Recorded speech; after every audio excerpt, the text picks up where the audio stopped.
Thursday. Bien. No la ocultan. Segundo. Bueno, Arre. Marcelo, sí, no sé si me escuchaste, lamentablemente en media hora necesito retirarme por otro compromiso, pero bueno, quise estar presente para realmente disfrutar de tu exposición. gracias. Igualmente. Muchas gracias. Bueno, les cuento. Lo que voy a exponer hoy está inspirado en varias personas. Por un lado, en Gabriel Lasker, que escribió en una revista Lehrhaus en febrero un trabajo, un rabino, Gabriel Lasker de Israel, que traducido sería Una teodicea según la Torá. Luego, también me he inspirado en la obra del profesor Yoel Ben-Arie. También en Mafalda, no sé si se acuerdan de la tira cómica de Mafalda, había una tirita muy sencilla donde Mafalda decía a sus interlocutores, eso era a los que la leíamos, qué vivos que son nuestros papis, nos dicen qué es lo que está bien y qué es lo que está mal. Y después que nos arreglemos sobre cómo entendemos lo bueno de lo malo y lo malo de lo bueno. Y como van a ver cuando desarrolle el tema, tiene que ver con eso, ¿no?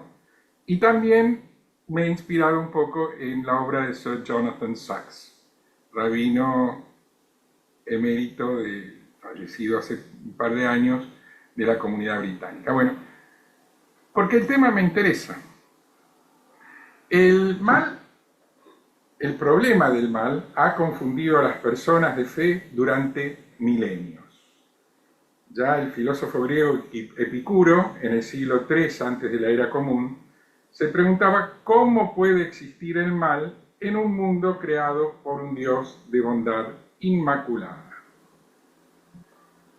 O bien Dios es incapaz de prevenir el mal y como tal carecería de poder, o es capaz, pero no está dispuesto a prevenir el mal, lo que lo hace malévolo. Bueno, reflexionemos sobre el problema del mal perpetrado voluntariamente por el ser humano y en particular a otros seres humanos, dejando de lado por ahora el mal de origen natural, digamos, los desastres naturales, huracanes, inundaciones, terremotos, la enfermedad, aunque estén relacionados, y la Biblia a veces pareciera decirnos que la buena salud es la norma y que el dolor y la enfermedad son castigos divinos causados por la desobediencia, aunque no siempre, porque está el caso del libro de Job, por ejemplo, ¿no? Entonces, no necesariamente la enfermedad y las calamidades se deban, además, a los pecados individuales de quienes las padecen. O sea que el tema de la enfermedad y los desastres naturales merecería otra discusión. Yo concretamente hoy lo que propongo es compartir reflexiones y luego escuchar sus reflexiones sobre quién creó la maldad humana, específicamente, que es un poco una parte del problema del mal, ¿no?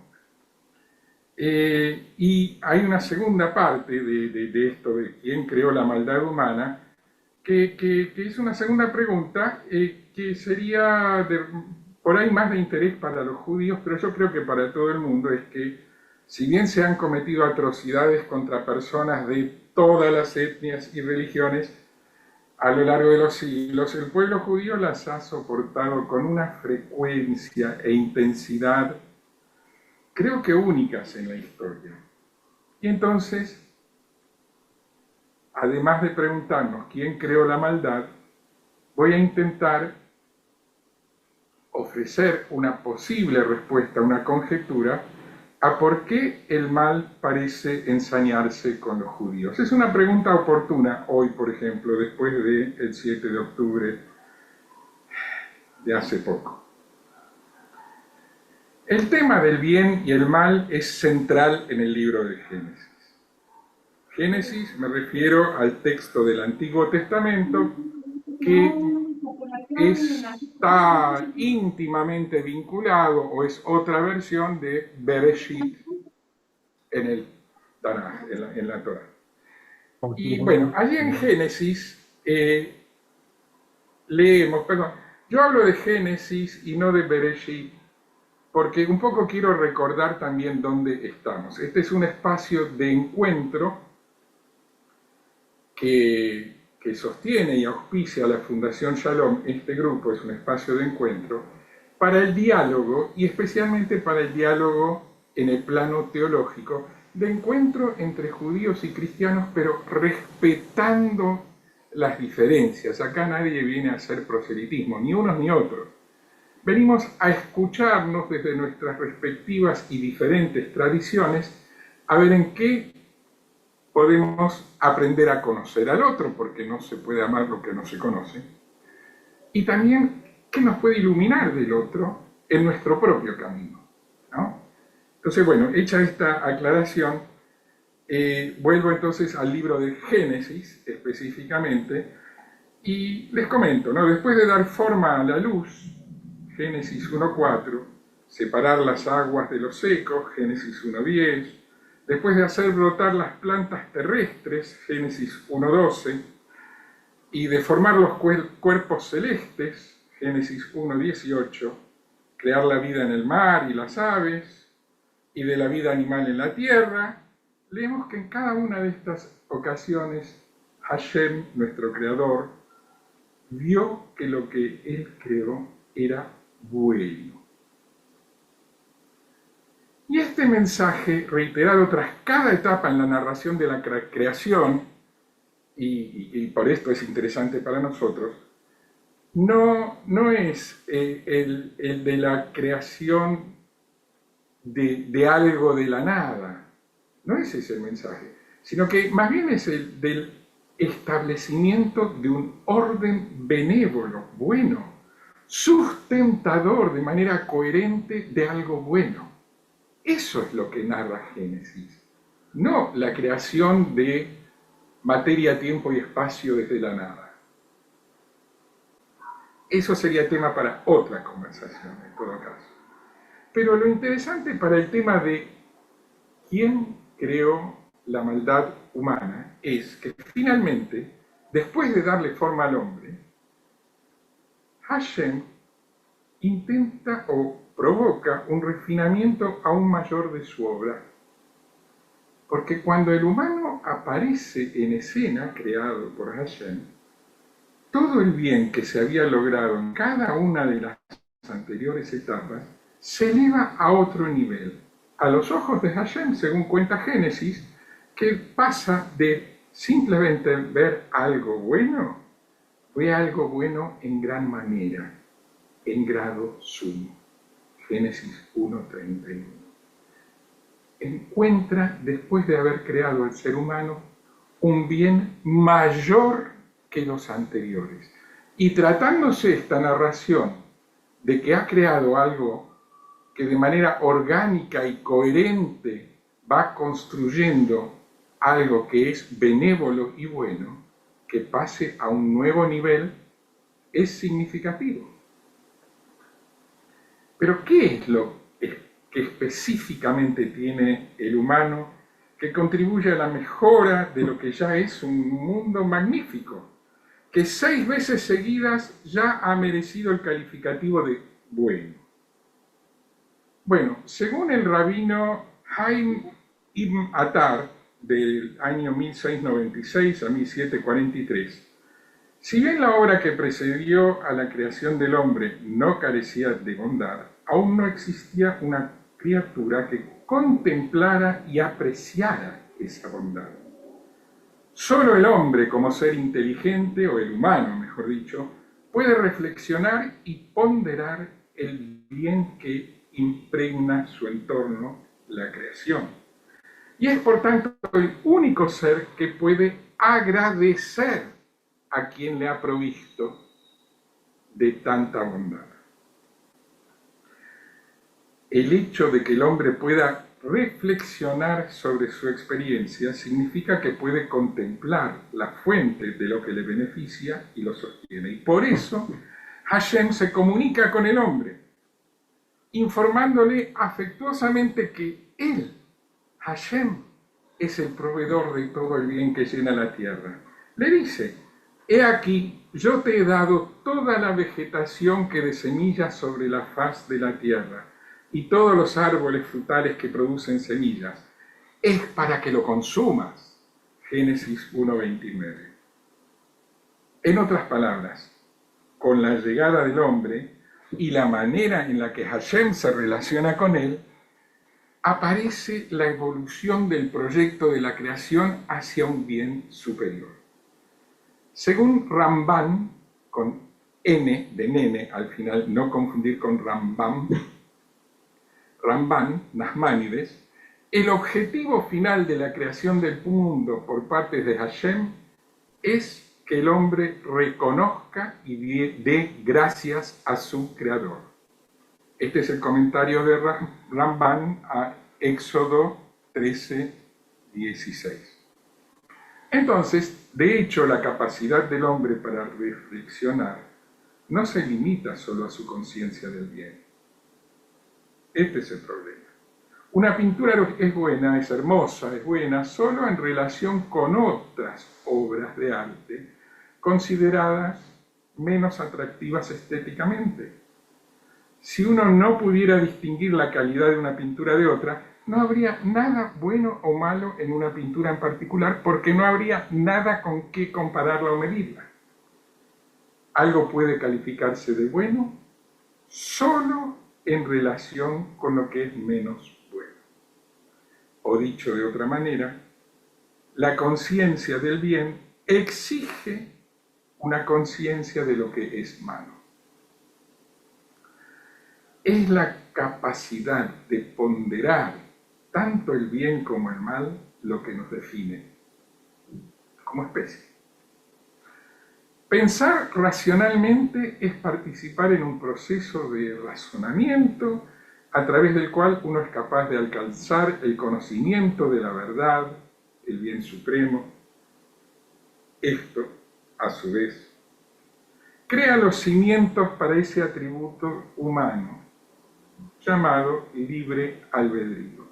No quiero entrar a filosofar sobre qué es la libertad, ni tampoco si existe o no existe en otras especies, pero el poder pensar si algo está bien o está mal, racionalmente, y en función de eso elegir, yo lo reconozco en un ser humano. No sé si en otras especies, y creo que tiene que ver con el habla también, ¿no? Entonces, en otras palabras, es la razón humana, nuestra capacidad de reflexionar y evaluar lo que experimentamos y observamos, la que da origen a la libertad de elegir. No es la capacidad del animal humano de contemplar a su creador lo que es tan significativo para el mejoramiento de la empresa de la creación. Es el hecho de que el hombre elige reconocer, elige libremente agradecer a su creador. Lo que significa que también podría elegir no darle tal reconocimiento. Y esto es lo que nos convierte en un factor crucial en el mejoramiento de la creación como era hasta el sexto día. Son nuestras cualidades que nuestro Creador otorga al humano, parte de las que describen a Hashem mismo. Cada etapa en el proceso de la creación culmina con la percepción de Hashem del bien, mostrando así el papel de la propia conciencia racional de Hashem en la ejecución del proyecto de la creación. Cuando la Torá describe al hombre como hecho a su imagen y semejanza, son específicamente los atributos del pensamiento racional y la autonomía para elegir libremente y creativamente los que nos hacen a su semejanza. Y aquí el rabino Soloveitchik agrega en The Lonely Man of Faith, no sé si está traducida, que la semejanza del hombre con Dios se refleja aún más en su naturaleza creativa que en la capacidad de poder discernir el bien del mal. Pero es precisamente esta dimensión divina del humano la que da lugar a la tensión entre el humano y su creador, Hashem. La rebelión del hombre contra su creador que encontramos ya en el tercer capítulo del mismo libro de Génesis. Por supuesto que, independientemente del reconocimiento del hombre, Dios sigue siendo el verdadero benefactor de la tierra, le agradezcamos o no.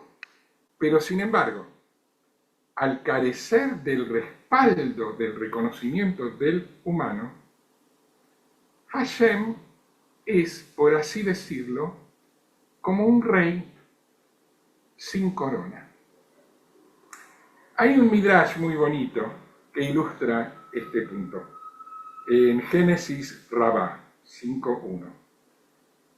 Génesis Rabá es una colección muy grande de midrashim, de narraciones, que un poco llenan los espacios vacíos que deja la Torá y explica qué es lo que pasó, ¿no? Y es una colección muy grande, por eso Rabá. Génesis Rabá es una colección de midrashim del libro Génesis.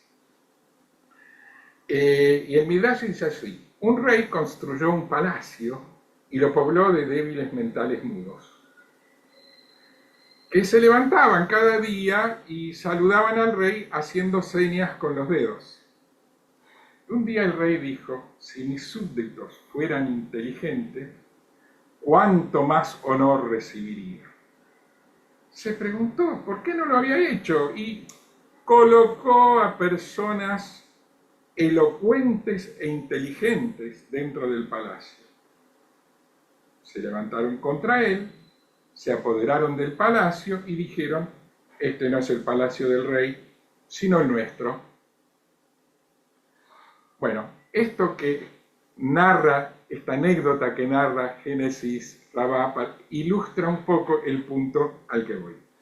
Si el hombre elige no reconocer a Dios como el creador de la tierra y del esplendor, de la bondad de la tierra, impide que se materialice la visión de Dios de un mundo muy bueno.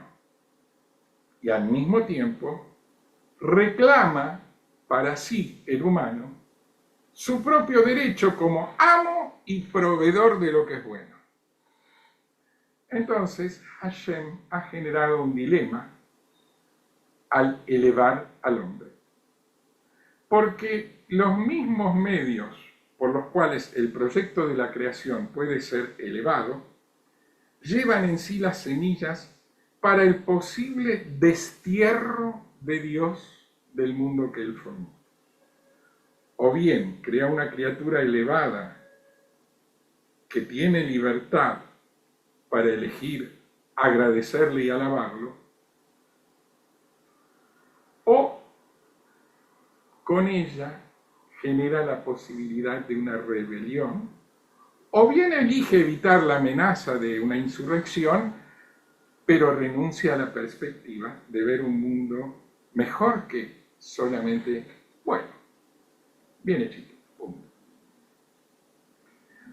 Entonces, volviendo a nuestra pregunta inicial, el Dios de la Torá es una deidad vulnerable. Es una vulnerabilidad creada por Hashem mismo como consecuencia de su benevolencia absoluta, es decir, del hecho de que Él crea a un ser a su imagen y semejanza y que lo deja a Hashem en alguna medida expuesto frente a su criatura. Hashem no sabemos qué es, cómo es, qué forma tiene, los humanos no lo podemos imaginar. Se trata siempre de metáforas ilustrativas, aclaremos esto. En la cosmovisión judaica, todo lo que digamos sobre Hashem, en el fondo, no son más que construcciones mentales humanas hechas en base a la experiencia humana. Quiero aclarar esto porque si no me van a decir, vos estás diciendo que Hashem es así o asá. No, estoy dando una metáfora ilustrativa de el razonamiento que estoy tratando de desarrollar. Ilustración imaginaria, fantasiada por una mente humana. Bueno, el riesgo que conlleva la creación de un ser libre y pensante se refleja en la historia del árbol del conocimiento del bien y del mal, que él coloca en medio del jardín. Ahora, ¿por qué Hashem plantaría un árbol en el jardín para luego prohibirle al hombre que coma de él? Con simplemente no crear el árbol, no habría por qué preocuparse de que el humano comiera de él. Más bien, el árbol representa esta posibilidad de la mente racional y autónoma dada al humano, que le otorga la posibilidad, sí, de reflexionar sobre la bondad y de contemplar y agradecer a su Creador, pero al mismo instante le da el poder de rechazar a Dios e intentar reemplazarlo como gobernante soberano de la tierra. Este es el punto del nacimiento de la maldad. La narración de Génesis 3 muestra este poder que el humano tiene sobre Dios. Porque después de que Adán y Eva comieran del fruto prohibido, Dios mismo confirma, he aquí que el hombre se ha hecho como uno de nosotros, que conoce el bien y el mal. Génesis 3:22. La serpiente no tiene necesidad de emplear la astucia que tiene en sus esfuerzos para influir sobre Eva. Se limita a decirle la verdad, que también el ser humano es un ser racional, capaz de discernir el bien independientemente de la intervención de Hashem. Y así, por ejemplo, en el Talmud, en Baba Batra 16a, se identifica a la serpiente con la inclinación o el impulso al mal del ser humano. Es decir, la serpiente también es una metáfora, pero es una metáfora de algo que sucede dentro de nosotros. En realidad, el hombre posee el conocimiento del bien y del mal ya antes de comer el fruto, porque ha sido hecho con discernimiento.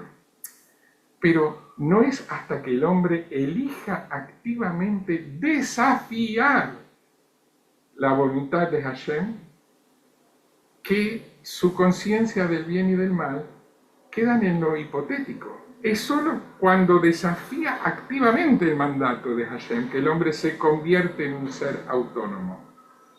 En otras palabras, si bien es cierto que el humano ejerce la elección al obedecer el mandato divino, su volición lo que desea en un primer momento, aunque pueda ejercer su capacidad, es pasivo.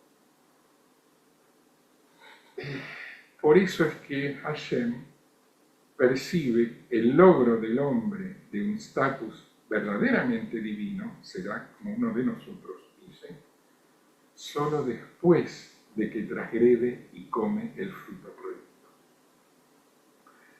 Si bien el hombre tiene el poder de negar a Hashem, no puede ocupar el lugar de Hashem. Este es un punto clave también, porque si bien somos capaces de reconocer y de generar el bien, no podemos hacerlo con la misma precisión que puede hacerlo Hashem.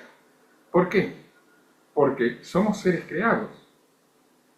Por lo tanto, nuestra perspectiva de qué es lo bueno y lo verdadero es de naturaleza subjetiva y está lo que consideramos bueno inevitablemente será menos que lo ideal a los ojos de algún otro. porque cada uno tiene su propia subjetividad. Pero lamentablemente nos cuesta reconocer estas limitaciones que tenemos. Tendemos a ser impacientes con aquellos seres humanos que se resisten a nuestras ideas de lo bueno y lo verdadero en favor de las suyas propias. Y el resultado es el conflicto y la discordia. No olvidemos que todos los grandes imperios de la humanidad se construyeron sobre la base hipotética de aumentar el bien común para más gente. El imperio egipcio, ¿qué hizo? Dar de comer a más gente era la propuesta. Nada más. Ahora, esta limitación humana de no entender no solo que nuestros derechos terminan donde empiezan los del otro, sino que nuestra percepción de qué es lo bueno y qué es lo malo es subjetiva y tiene que ver con nuestra historia, con nuestras carencias. Esto no le sucede al creador del universo. No sé cómo es Hashem, no lo puedo saber. Pero, dado que carece de límites, de limitaciones, su perspectiva, infiero yo, debe ser objetiva, pura, sin adulterar y sin estas limitaciones de la libertad humana. Entonces, es posible que otros no siempre vean la bondad en sus caminos. Pero esto se debe a que la propia perspectiva deficiente del ser humano nos lo hace ver así. No es un defecto en el juicio de Hashem.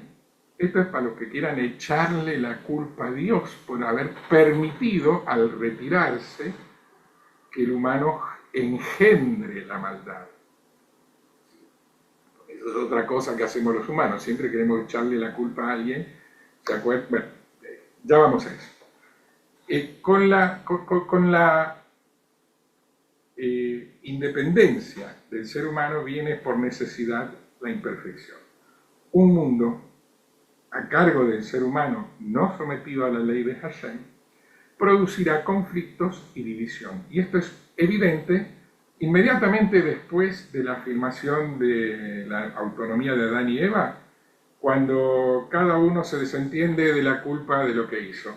Adán acusa a Eva, ella acusa la culpa a la serpiente, y del mismo modo después ya salen del jardín echados, y Caín, motivado por su propio sentido de que ha sido injustamente recibido su ofrenda, como menos que la de Abel, golpea y mata a su hermano menor. Pero Caín lo hace porque percibe lo que él percibe como una injusticia. Esta es la limitación humana que genera la maldad. Y bueno, y con cada generación que pasa, a medida que el hombre continúa distanciándose de su creador en la búsqueda de generar su propia bondad de manera independiente, la humanidad desciende a una mayor corrupción y decadencia, culminando en la destrucción tanto de casi todos los seres humanos como de su mundo, cuando les toca el turno a la generación de Noé. Tras el fracaso del proyecto de la creación, Hashem se embarca en una nueva iniciativa en la que ya no busca más el reconocimiento de la humanidad entera. Renuncia a que todos los seres humanos le reconozcan y agradezcan. El rabino Samson Raphael Hirsch, en una de sus 19 cartas, explica que puesto que los hombres habían expulsado a Hashem de su vida e incluso de su comprensión de la naturaleza, encontraron la base de la vida en las posesiones más materiales y el propósito de la vida en el disfrutarlas. Y entonces surge la necesidad de un pueblo que, entre todas las naciones, a través de su historia, de su vida, de su devenir, sea el testimonio de que Hashem es la única causa creadora de la existencia y que el cumplimiento de su voluntad es la única meta en la vida, para toda la humanidad. Y ese pueblo único, la nación de Israel, deberá permanecer en su vida como una entidad separada hasta que, refinada y purificada, por la enseñanza de Israel y el ejemplo de Israel, volverse a Hashem y reconocerlo como el único creador y gobernante. Con el resto de la humanidad mostrando poco interés en formar una relación con Hashem, él consiente el deseo del hombre de independencia y mira en cambio a un pueblito en particular con el cual forjar una relación, un vínculo que a través de ese vínculo, a través de ese pueblo, se anuncie su providencia para todas las naciones y todas las personas de todas las naciones. El padre fundador de esta nación será Abraham, un individuo que a pesar de su renombre e incluso riqueza material, busca respuestas a las preguntas más importantes de la vida. En él, Hashem encuentra un individuo que anhela conocer a su creador. Aunque Abraham era un niño, comenzó a pensar incesantemente cómo es posible que las esferas celestes continúen girando sin que nadie las controle. ¿Quién está haciendo que giren? Ciertamente no se hacen girar a sí mismas.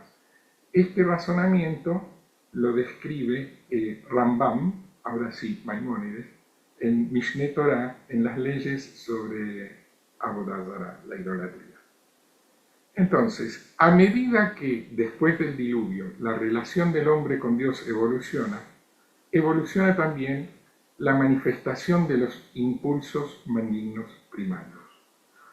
Con Israel como su representante en la tierra, la serpiente primordial, entre comillas, que no es más que el ego inflado de creernos superiores a nuestro Creador y no poder agradecer con humildad la belleza y bondad de la creación, y que esto nos puede pasar a cada uno, judío o no judío, pero cuando hablo de la serpiente me refiero a ese problema.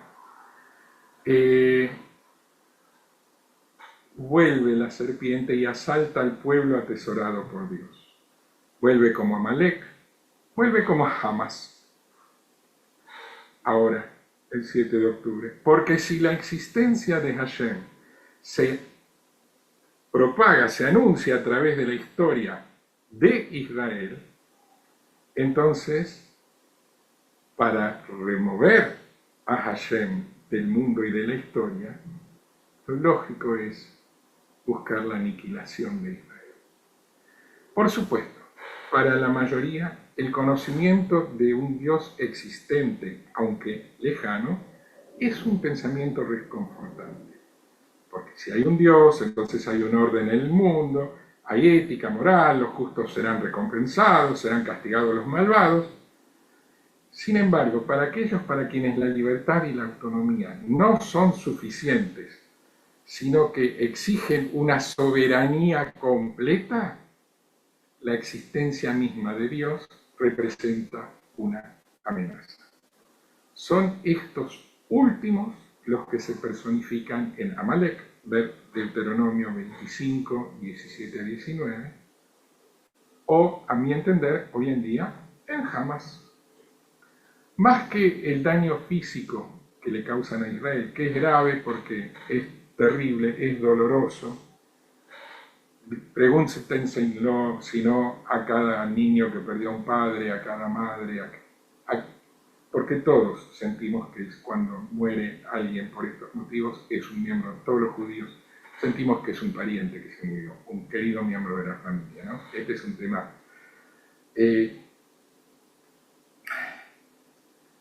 Pero más que el daño físico, es el daño espiritual infligido a la misma humanidad el más grave, porque es una afrenta a Hashem. De hecho, Israel logra en la Biblia vencer a Amalek en el campo de batalla militar, véase Éxodo 17:11. Pero Amalek logra una victoria propagandística, logra ocultar la presencia de Hashem al mundo. Inmediatamente después de la demostración más impresionante del poder de Dios en toda la historia, en la que la poderosa maquinaria militar egipcia es derrotada sin que Israel levante ni una espada, Amalek libra con los israelitas una batalla artera, atacando a los débiles, a los que van caminando atrás porque no pueden seguir el ritmo de todos, y al hacerlo reformula la victoria de Israel sobre Egipto como si fuera solamente una primera victoria militar. Amalek busca convencer al ser humano de que reina supremo el humano en la tierra. Y al igual que la serpiente de Génesis, Amalek exhibe una desfachatez e intrepidez impactantes en su asalto a Hashem, basado en que sabe cuál es el punto vulnerable de Hashem. Nehama Leibovitz, una maestra de maestros de la Biblia, enseña que Amalek logra que de esta manera el momento de asombro ante el poder de la mano de Dios pase y que la atmósfera de asombro ante sus milagros se evapore. El mundo vuelve a su rutina, a sus ídolos de oro y plata, a su fe en el poder mortal, humano y a la fuerza bruta. Después del diluvio, la maldad convirtió en un asalto desenfrenado contra Dios a través de su representante, la nación de Israel. Lo mismo que contra Jesús, para los amigos cristianos, por haber osado invitar a sus ovejitas descarriadas a volver al redil. Es este tipo de maldad más agresiva y deliberada la que a lo largo de la mayor parte de la historia a menudo tiene como objetivo al pueblo judío. ¿Es posible que el mundo saturado de maldad lleve la huella de un creador supremamente benévolo? Bien, no solo es posible, sino que en un mundo creado por un Dios de pura bondad, se necesita que exista el potencial para el mal. La inclinación humana al mal no es más que un derivado de la conciencia racional inculcada en nosotros por nuestro Creador para elevar a la creación a un bien superior. Isaías habla de Hashem como creador de la luz, creador de las tinieblas, creador de la paz y creador del mal. Isaías 45:7. Al reflexionar sobre un mundo sin mal, quizás debamos estar preparados para considerar un retorno a la bondad básica, pero estancada, que regía en la tierra antes de la llegada del humano. Es decir, un mundo sin muchas elecciones, sin potencial de mejora. Al reflexionar sobre el propósito de la creación del mundo, entrevemos que no solo el potencial para la existencia del mal es compatible con la noción de un creador supremamente benevolente, sino que es un componente clave tanto para el esplendor de Dios como para su vida. Les agradezco enormemente la paciencia que deben haber tenido para soportar esta exposición tan larga. Pido disculpas por no haberlo podido decir más brevemente y más claramente. Y bueno, y ahora me voy a silenciar para escuchar lo que tengan para decir. De nuevo, gracias por su paciencia. Muchas gracias, Marcelo. Ahora sí, el que quiera hablar, abra su micrófono y preguntas, comentarios, lo que guste. Roberto, adelante. תודה רבה. מרסלו, tema קשה מאוד.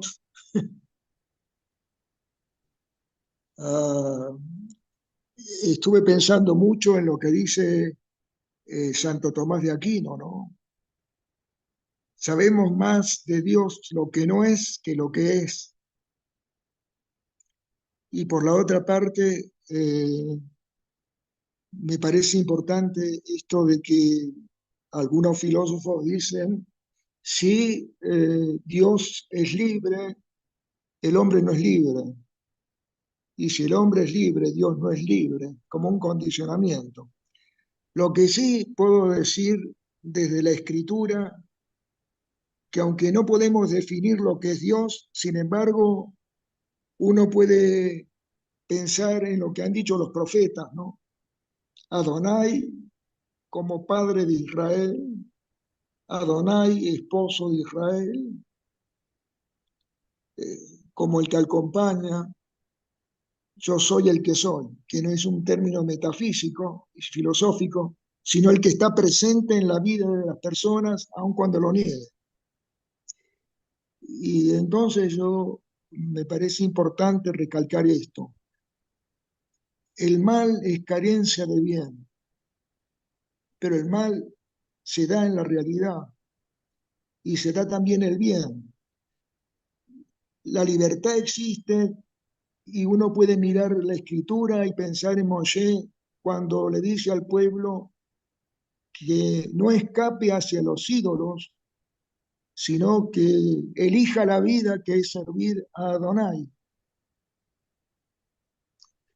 Y después uno piensa también en Josué, que queda al mando del pueblo cuando no puede hacerlo Moshe. Y dice al pueblo que tenía peligro de caer en la idolatría, le dice, bueno, acá está la muerte y la vida, elijan la vida, yo y mi familia elijo la vida. Desde ahí uno puede decir, existe la libertad, desde, desde la Biblia. Y me parece importante cómo será de misericordioso Dios que permite que el ser humano se aparte de él, oprimiendo a otro ser humano, pero dándole la posibilidad del cambio y de la conversión. Así que me parece que esto es lo que me ha hecho pensar mucho y sobre todo cuando se niega la libertad, recordaba esto de Erich Fromm, que hay un miedo a la libertad, ¿no? Hay un miedo a tener independencia. Entonces preferimos negar esta independencia de esa forma, negando a lo omnipotente, omnisciente y presente. Gracias. Gracias, Roberto. Marcelo, si te parece, escuchamos a dos o tres y luego si quieres interrumpir y comentar algo, ¿te parece? ¿Alguien más?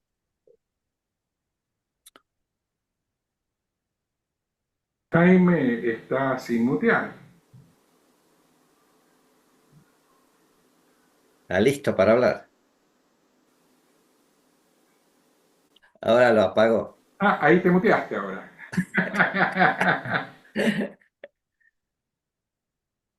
¿Alguien más Mejor quiere? me callo, no se puede estar en la misa y en la procesión al mismo tiempo.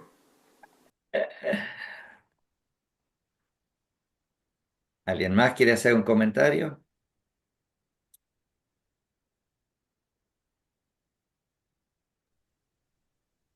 Este, Ahí está Jaime. Bien, hola, ¿puedo hablar?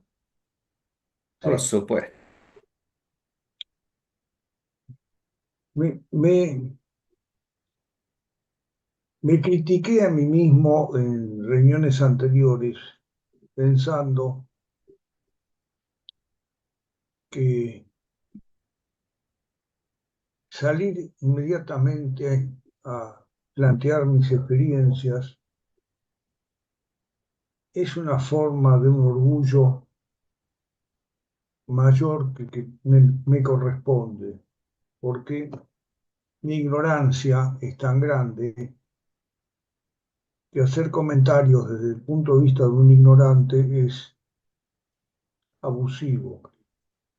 Entonces, por eso me puse a mí mismo un límite diciendo, realmente estás a la altura de la gente que se reúne en esta situación. Y cuando escucho el trabajo que ha hecho mi mi querido amigo Marcelo, que no solamente me enorgullece que pude darle un impulso a él para hacer todo lo que está haciendo. Entonces yo muchas veces en mis distintas actividades decía que en mi actividad comunitaria lo más importante que yo había hecho era impulsar a gente a trabajar, a no quedarse en las rutinas, sino buscar algo más, darle oportunidad a la gente de crecer espiritualmente y de poder hacer el bien cuando no saben que pueden hacerlo.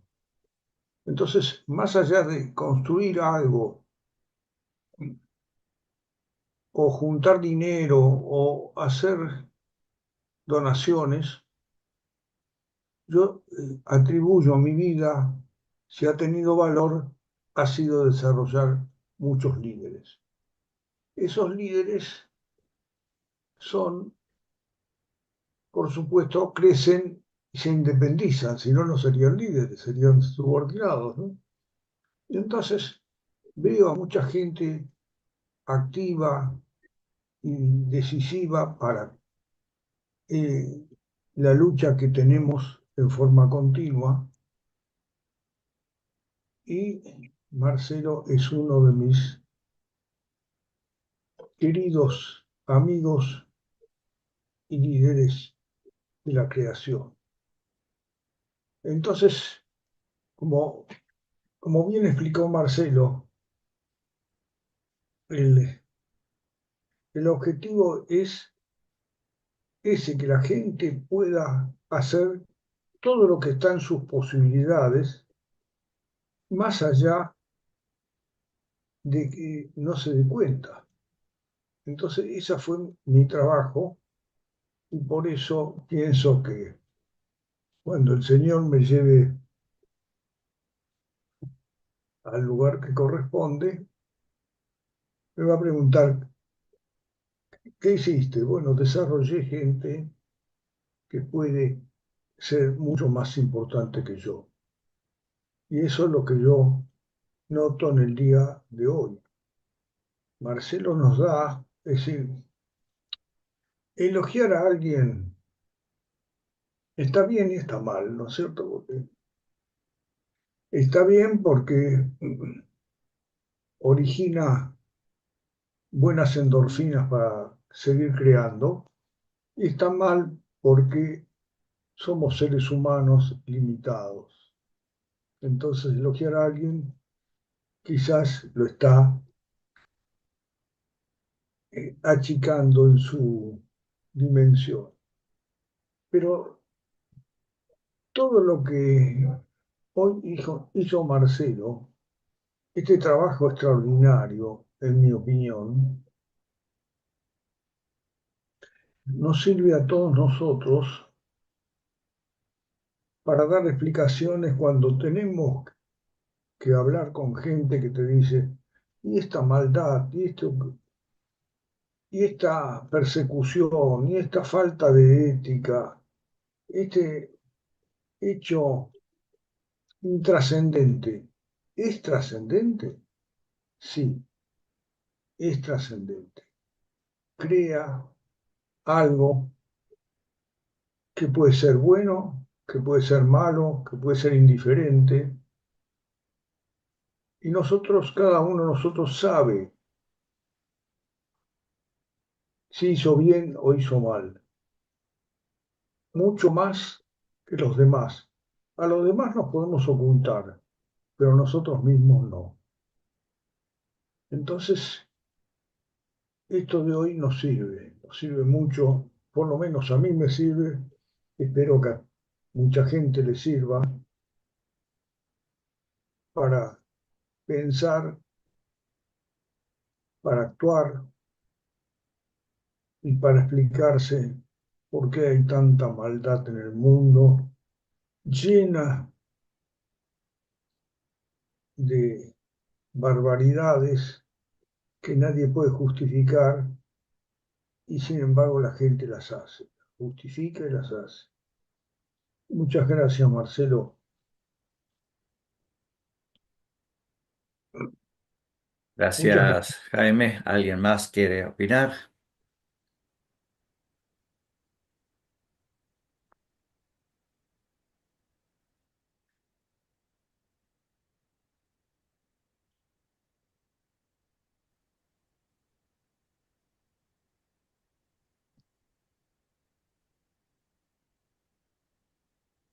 Empezamos con el dedito.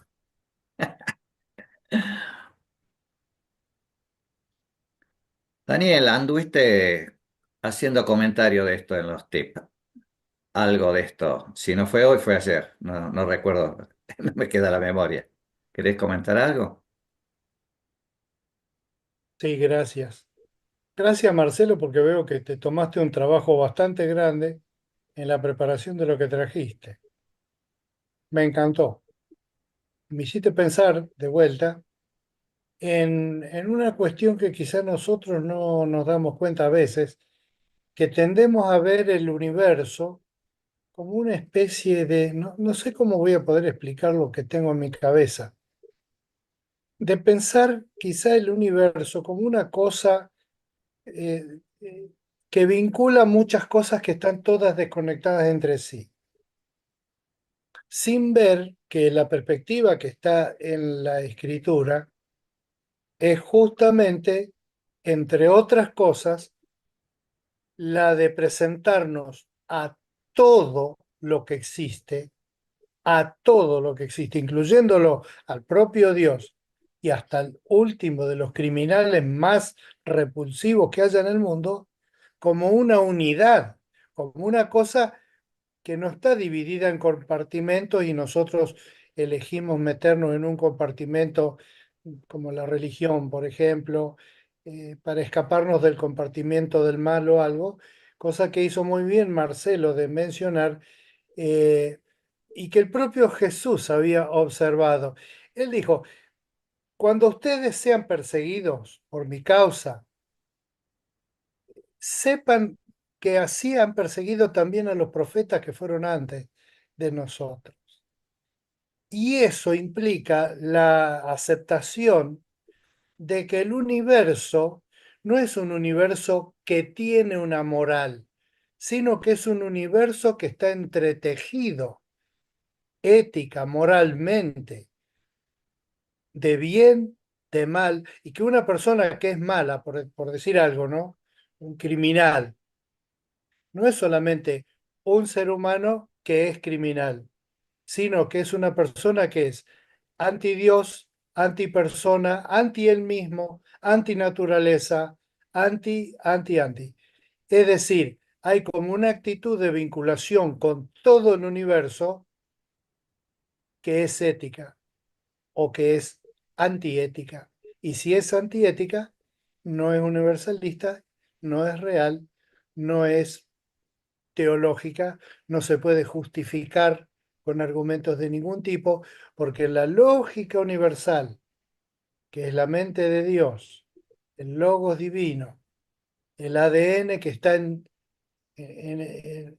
la constitución de una piedra y del cerebro de un científico, de las personas tremendamente buenas y de las tremendamente malas, es una, ¿cómo decir?, parte de algo gigantesco, pero que tiene como una tela, ¿no? Que tiene unos hilos que van en un sentido, que es la trama, sobre la cual se entrecruzan otros tejidos que son la urdimbre, y que así el universo tiene una urdimbre de moralidad, de presencia de Dios, de la realidad de Dios, eh, que es indiscutible, iba a decir, pero la verdad que no sé si esa es la palabra adecuada, pero que es eh, falsa, porque el universo es bueno como Dios es bueno y hay presencia de maldad en él del que va anti el sistema universal, que va en contra de las cosas como la vida o la verdad o lo que fuera. De manera que una persona no es simplemente una persona que en libertad elige una idea o algo, sino que también a la vez está eligiendo una posición, un posicionamiento frente al universo y frente al propio Dios. Digo porque en la teología cristiana, de la cual nosotros somos parte, el tema del pecado, por ejemplo, que es el mal, pero el mal especialmente visto con los ojos de y hacia Dios. Pecado siempre es algo que hacemos contra Dios, ¿verdad? Dios dice, no matarás y yo mato, y entonces, y Jesús se atrevió a decir, bueno, no, no solo el que mata, puede ser un asesino cobarde que no mata, pero que tiene ganas de matar, es culpable, es culpable. ¿Y por qué? ¿Por qué es ese pensamiento así? Justamente porque hay una integración de todas las cosas en el vínculo con Dios y con el mundo. No es, miren, yo desde que era pequeño me acuerdo que me llamó la atención cómo es que el pueblo judío, y ya les comenté en otras oportunidades, yo empecé a conocer personas argentinas, digamos judías, contemporáneas mías, cuando fui al colegio secundario, recién, eh, por la Biblia que estudiábamos en la iglesia. Yo decía, pobres estos judíos, ¿no? Porque han sido personas que tienen como un cartel que dice, háganme bullying, porque hay algo en la historia que recién Marcelo preguntaba con el tema del pueblo judío. ¿Por qué es? ¿Porque son más malos que los demás? Bueno, hay mucha gente que cree eso, ¿no? Y hay odio, sí, contra los judíos y el antisemitismo, ¿no? Odio, porque son ellos los que destruyen el mundo y tienen, siempre hay una... El punto es que yo me he dado cuenta de eso cuando era niño, de que tan malos son que no se los puede controlar y siempre tienen que llevar la culpa de todos los males del mundo. Después los cristianos que nacimos de ese contexto, también. Y entonces viene un Nerón y culpa las desgracias del Imperio Romano, se la echa la culpa a los cristianos y eliminarlos sería la solución mundial. Entonces vemos que hay como diferentes planos, en síntesis, y que en realidad no son cosas diferentes, están todas atadas, ligadas a la misma cosa y que la podemos expresar de diferentes maneras y no solamente como un estereotipo de, bueno, Dios dice no matará y por eso yo no mato, porque Él dice que no hay que matar. No, sino simplemente un indio perdido en una tribu lejana que no tiene contacto con la civilización occidental o así, también tiene eso. Aún los pueblos que nosotros prejuiciosamente llamamos primitivos, ¿no es cierto? Pueblos que están alejados de la civilización, de la cultura general que está en el mundo, aún ellos, y aún salvando la distancia, por ejemplo, que en alguna tribu esté valorado como un valor positivo matar a un enemigo, y en otra tribu esté valorado como robar al enemigo o lo que fuera, en el fondo hay un trasfondo ético, moral, porque todos los seres humanos de cualquier condición creemos que hay cosas buenas que hay que hacer, pero que hay cosas malas que no hay que hacer. Y eso lo tienen todos, aunque no se pongan de acuerdo sobre exactamente qué cosas son la una y la otra.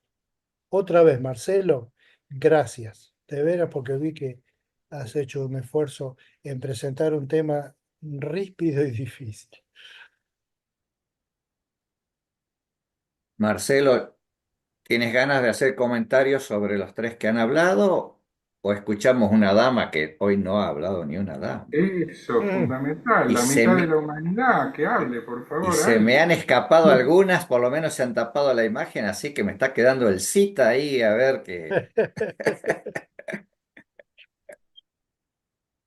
Pero tenía el micrófono mutado, así que lo que pasa es que di la cara. No, realmente me quedé reflexionando porque gracias, Marcelo, por esta exposición y adhiero a las ponderaciones que son realmente eh, re- justas de hacer. sobre todo porque aparte del desarrollo didáctico que hiciste, es un tema arduo, es un tema que presenta muchas aristas. Vos, me parece muy bien, lo circunscribiste a un enfoque y me parece muy valioso este aporte. Me quedan muchos interrogantes, porque vos dijiste algo al principio, que para que, como en muchas otras cosas, la realidad de los opuestos, para que yo conozca el blanco tiene que estar el negro, para que esté el bien, nos aparece el mal. Y ahora, dijiste incluso que esta valoración tiene mucho que ver con lo subjetivo, si no interpreté mal. Tiene que ver mucho con lo subjetivo. Ahora, si yo me pongo en una sociedad que tiene un marco cultural y que ese marco cultural implica lo valorativo, es decir, lo que esa sociedad considera como bueno y como malo, que se transmite de generación a generación y constituye ese mundo ético, bueno, ¿cómo manejo? Hay todo un mal considerado por el grupo social y todo un bien, que la opción será subjetiva, pero culturalmente estamos transmitiendo un enfoque. Y entonces ahora, perdonen que haga una ensalada, pero ahora agrego lo de Daniel en este concepto de una creación, de un universo, de un ser humano, de un todo que tiende a integrar un bien.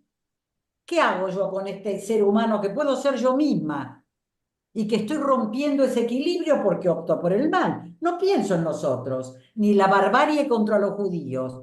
Pienso en mi barbarie cotidiana, que tiene que ver con mi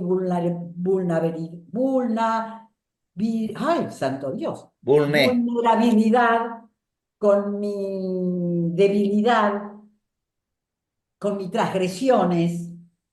Yo estoy optando porque hay un mal que está. Y eso me pareció muy didáctico también que dijo Marcelo, esa serpiente que somos cada uno de nosotros. Entonces hay que hacer todo un esfuerzo de reflexión, de superación, para integrarme a ese todo que presentaste, Daniel, pero que transgredo. Y lo transgredo muchas veces más de lo deseable. Porque como humano me puedo sentir débil, pero como humano también tengo los resortes para superar esas fragilidades. Entonces, viste, me encuentro con una apertura de cuestiones que no son fáciles de resolver. Lo que sé es que el mal aparece como consecuencia de que hay un bien. Entonces, Dios mío, Adonai, me marcaste el bien, pero tengo el mal que está ahí, tengo a la serpiente también. Bueno, te dejo todo esto, Marcelo, que no es poco, porque si sigo, tengo mucho. No, ¿Viste? para. Abriste muchas preguntas, muchas, más que preguntas, muchas cuestiones, que es Sí, más que una pregunta. muchas gracias. Bueno, bueno, ¿puedo, Ángel? Por supuesto. Bueno, en primer lugar, a Jaime, no sé cómo, digamos, recibo lo que dices, lo recibo que viene de tu afecto y lo recibo en mi afecto. Es cierto que has sido una persona que me has ayudado a encontrar mi camino a poder hacer cosas que a mí me parece bueno hacer. Y además, si encima a vos eso te sirve y te sirve lo que hago, me alegra mucho y gracias, doblemente. No hay tanto peligro de que se me infle el ego con esto, porque por suerte apelo, porque vos hablaste de que no hay que elogiar para que no se infle el ego. No, mira, en este caso no hay tanto peligro por un motivo. porque estudiando la tradición interpretativa judía descubrí no una vacuna, no un antídoto absoluto, pero un remedio que consiste en, cuando uno va a decir algo, primero decir de quién lo aprendió. Entonces, nombrar a los autores en los que me he inspirado un poquito me alivia. Si algo salió mal, les puedo echar la culpa a ellos. Soy humano. Pero básicamente significa que en realidad, por más que yo haya estudiado, siempre voy a poder seguir estudiando y aprendiendo tal vez, y gracias a gente como esa que nombro. Entonces me pone automáticamente en un lugar, aunque no sea mi naturaleza en cuanto ser humano, me lleva a un lugar de humildad, decir, esto lo aprendí de tal autor, esto de tal otro, esto es tal párrafo de la Biblia.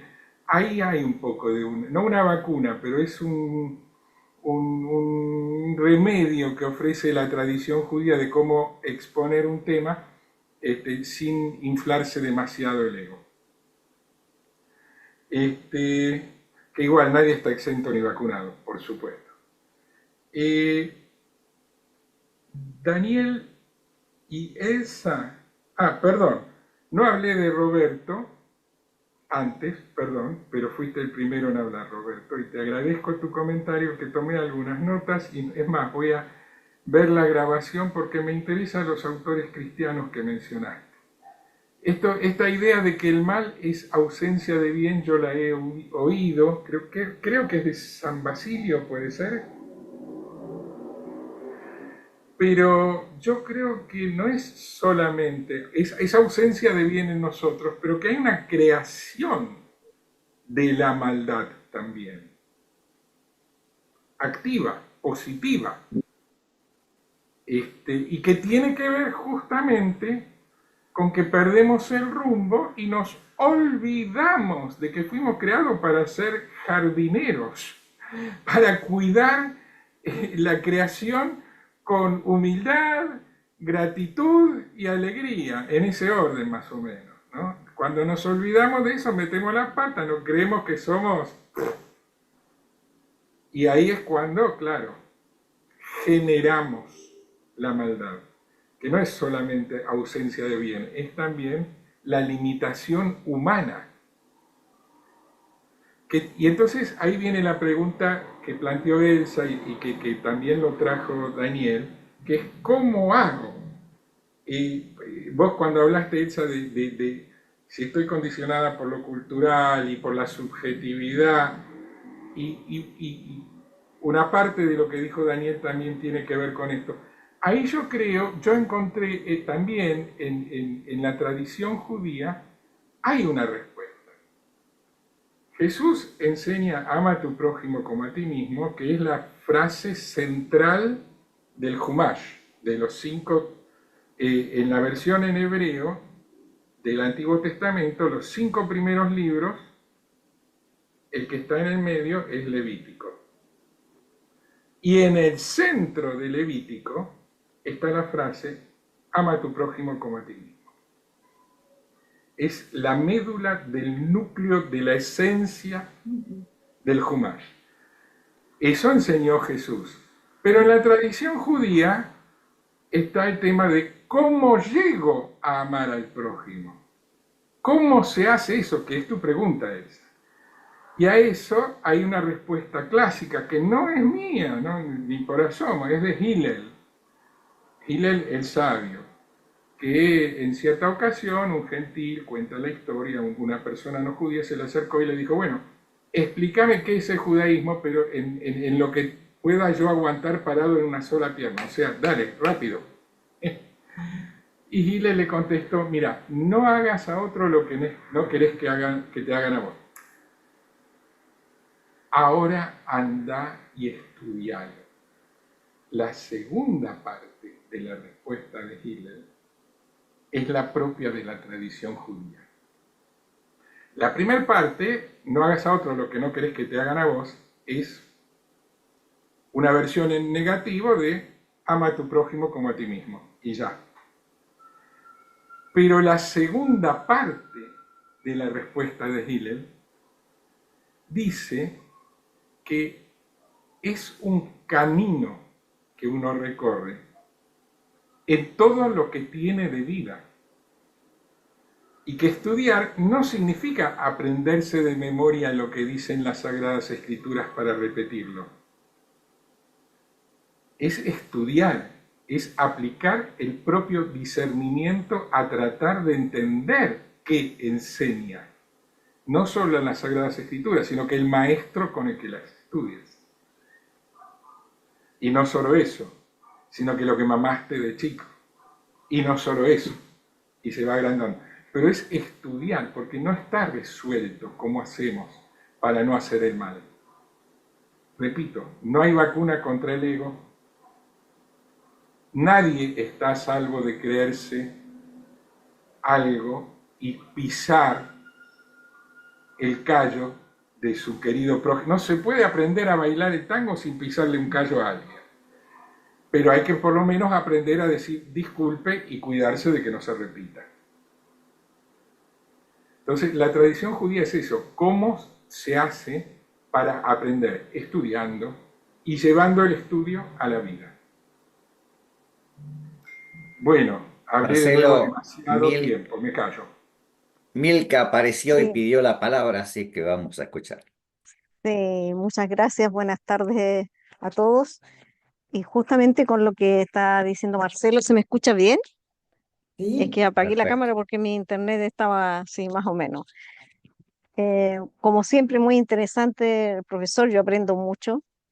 Y según lo que usted habla, Marcelo, yo estuve pensando y me saltó una duda y la noté que es la presentación sobre el mal, es una presentación en el abordaje que se encara confesionalmente, como dicen. ¿Eso es verdad? ¿Es así o no necesariamente?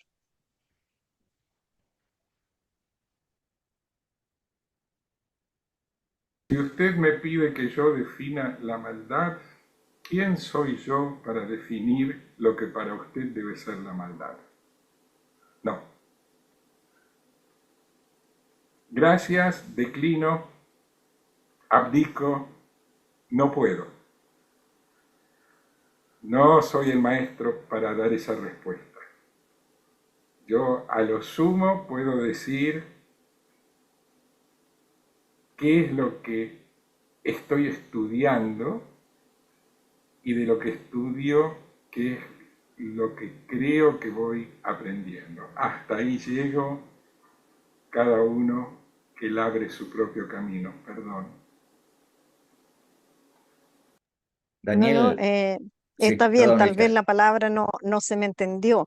Era que en el término confesional, porque lo que he aprendido de usted es la palabra de Dios, cómo estudiamos la palabra de Dios. Entonces, para poder tener un discernimiento yo y, digamos, dominar esa serpiente que tengo, entonces me tengo que acercar más a la palabra de Dios, que eso sería para mí en este minuto o para muchos otros de los que estamos aquí, la verdad. Y ahí yo voy a poder, digamos, entender cómo puedo yo dominar ese mal que me sale, que a veces no quiero hacer, y me sale nomás, por mis debilidades humanas, por mi miseria, en fin. Entonces, a eso apuntaba Entiendo. no que usted estuviera fuera dueño o decirme así, esto es verdad o no.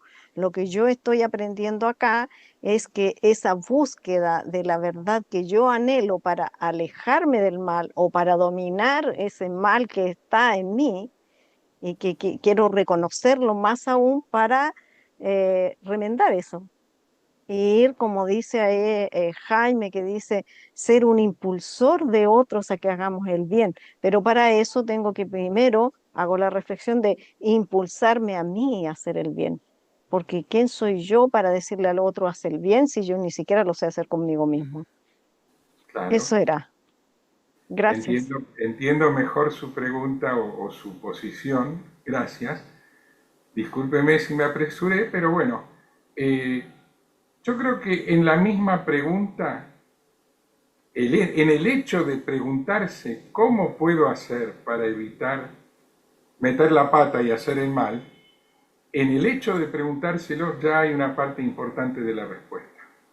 Estar preguntándoselo es estudiar. Estudiar, en este caso, la vida, no las Sagradas Escrituras.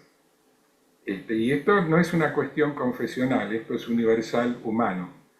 Pero luego uno, dentro de su comunidad de fe, puede encontrar seguramente la guía, creo yo, y si no la encuentra en su comunidad de fe, la encontrará en un vecino del barrio, qué sé yo.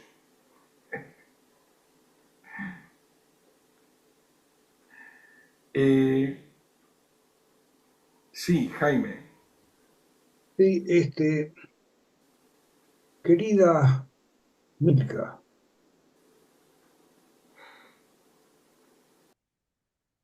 tu nombre me lleva a mi pasado, donde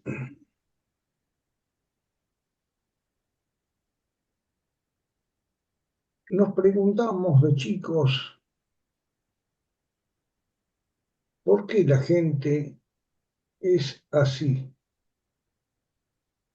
Y entonces cuando vas por la calle, cuando estás con tus amigos y cuando estás con alguien, te preguntas, ¿sigo siendo la misma criatura que se asombraba cuando las cosas no funcionaban en el terreno de la bondad? Y entonces actúas con más bondad de lo que harías si no tuvieras ese pensamiento. Es decir, en la bondad al otro ser humano que está en todas las cosas que explicó con todo, con una gran sabiduría Marcelo, es inherente que vamos por el mundo haciendo cosas que no debiéramos porque no nos damos cuenta, pero si nos damos cuenta y podemos recordar nuestra infancia llena de problemas y de cosas no resueltas, pero la bondad faltaba, usamos la bondad y eso nos abre el camino a la verdad. Ese es mi humilde pensamiento. Siempre pensemos, ese pordiosero que está en la calle, esa mujer pobre que está haciendo algo que no tiene que hacer porque tiene que alimentarse, esa maldad que vemos en cada paso, si podemos ayudar un poquito y hacer que esa persona tenga un poco más de fe en la vida y no solamente en comer un pedazo de pan, ya estamos acercándonos a la verdad, en mi opinión. No es un pensamiento filosófico, es lo que yo veo todos los días caminando por la calle. El chico que está pidiendo limosna, el padre que está con una criatura en los brazos, una mujer que implora por unos centavos que no son nada, pero para ella son mucho. Y ahí está la verdad, en la caridad. En la caridad y en el recuerdo de lo difícil que es vivir para mucha gente. Y si nosotros no estamos en esa situación, es un privilegio que no debemos olvidar, que para eso estamos, para ayudar, para entender la tremenda situación en que el mundo se encuentra. Perdóname esta cosa no filosófica, sino de sentimiento. Gracias. Jaime. Muchas gracias, Jaime, mi respeto. La filosofía es amor a la sabiduría y vos compartís con amor tu sabiduría. Así que es filosofía, en el mejor sentido de la palabra. Gracias.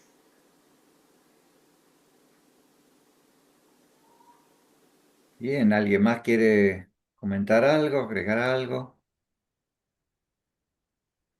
Ya estamos acercándonos. Sí, Daniel, adelante. Pido a santos milagreros que me ayuden a ser breves por la hora. Estaba pensando, mientras los escuchaba recién en los comentarios, que la tentación, según el libro de Génesis, fue justamente la tentación a ser como dioses sabiendo el bien y el mal. Y por otro lado, el tema este de nuestra relación individual, digamos, personal con el mal, el caso del apóstol Pablo, quien dijo, ¿quién, Dios mío, no, quién me podrá librar de este cuerpo de muerte cuando veo que mi carne, mi sarx, me lleva a un lugar donde yo no quiero ir y sin embargo cuando me quiero acordar estoy tratando de salir de ahí donde no quise ir?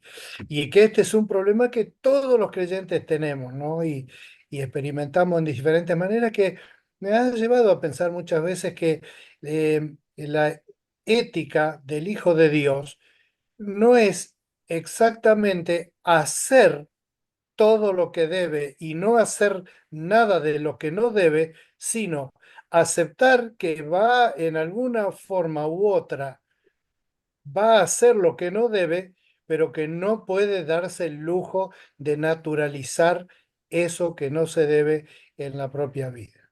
Gracias.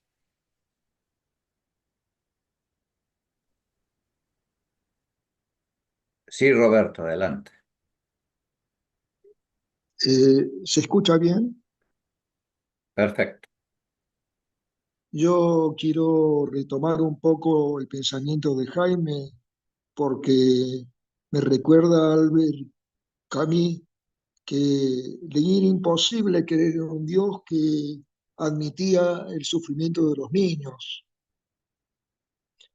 Y cuando uno va a un pediátrico oncológico a atender niños y los padres se preguntan por qué él está sufriendo, ¿no?